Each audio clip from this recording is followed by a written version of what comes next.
Hi, and welcome to COVID-19 Update.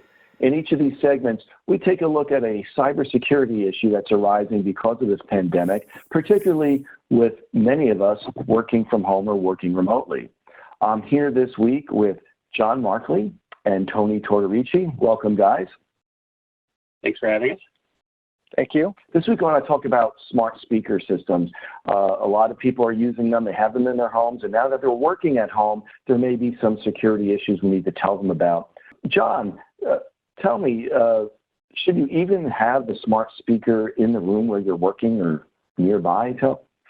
It's a good challenge. I mean, we all love our smart speakers. I mean, it's certainly prevalent in most houses anymore, some kind of a smart speaker. However, from a work environment, it's certainly not recommended and suggested at all that you have a smart speaker in your work environment or a place that it can pick up your sound. So in general, I think we would recommend that you either turn it off or locate it in some other room than where you're working. And Tony, what about the settings on a smart speaker? What should we know about that? That's a really good question. When it comes down to settings with a smart device, always research the privacy.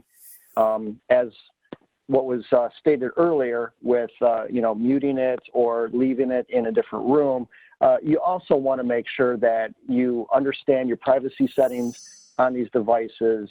You restrict it as much as you can. That way, if there is any sort of time where you are walking past it, you're a little bit more secure. John, any advice about how one should set up their smart speaker? I would suggest, probably the basic cybersecurity function that we all consider is a strong password. If every device needs to have, every app that controls that device should have a strong password. And certainly we've seen with people working from home that some of the vendors are trying to come out with even better security on them.